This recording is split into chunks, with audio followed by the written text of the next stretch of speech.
在天愿作比翼鸟，在地愿为连理枝. The most famous love poem in Chinese history. 1,200 years of schoolchildren have memorized it. It tells the story of an emperor and the woman he loved so much. He lost an empire for her. The Song of Everlasting Sorrow. Written by Bai Juyi. But here is what the poem does not tell you. The woman at the center of it was strangled to death by a mutinous army, and the poet turned her murder into a love story. The same way another poet would later turn Wu Songgui's betrayal into a romance. 300 years later. Yang Guifei did not bring down the Tang Dynasty. The men who failed to hold it together did. And then they wrote her into the story as the reason. Let me tell you what really happened. In 719 AD, a girl was born into a minor official's family. Nothing about her birth suggested she would become the most famous woman in Chinese history. She was beautiful, the chronicles say so, in the language of classical poetry.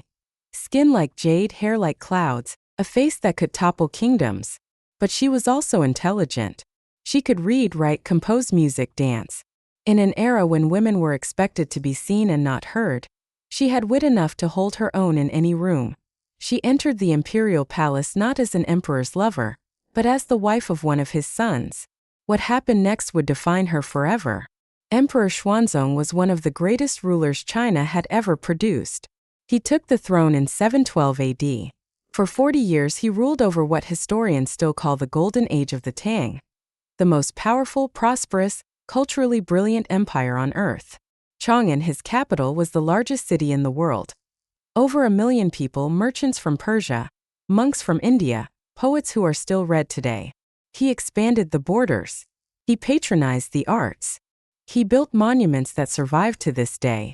And then, in his 60s, he met Yang Guifei. The chronicles say he was enchanted. They say he neglected his duties, spent his days composing music for her, watching her dance, holding banquets in her honor. They say his ministers could not reach him. His generals could not see him. His empire drifted while he loved her.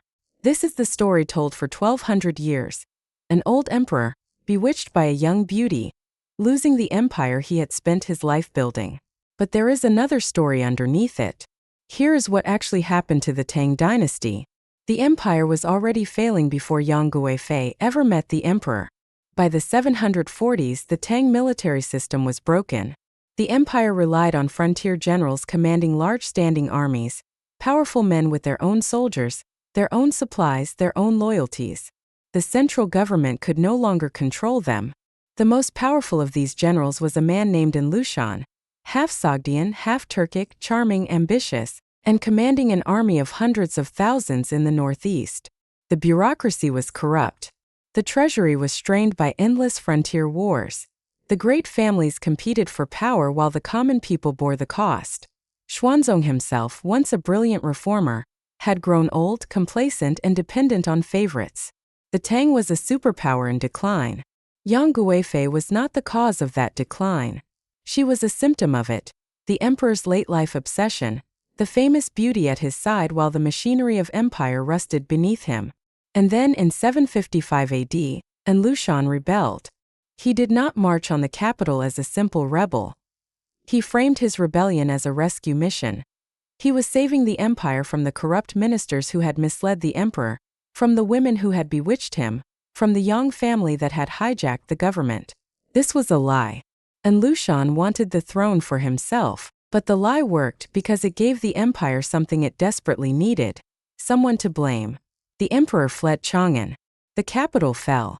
The court streamed westward trying to reach safety in Sichuan. And at a place called Mawei Station the army stopped.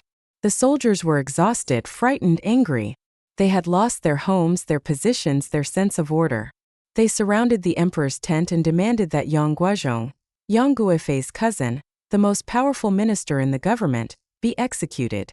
The emperor hesitated. The soldiers killed him anyway. And then they demanded Yang Guifei.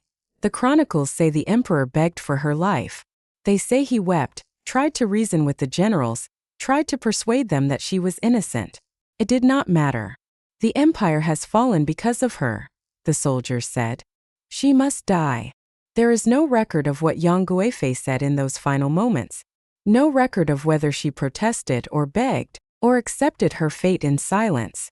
There is only the fact of her death, strangled by a eunuch, in a lonely station on the road to exile, while the man who loved her watched. She was 37 years old.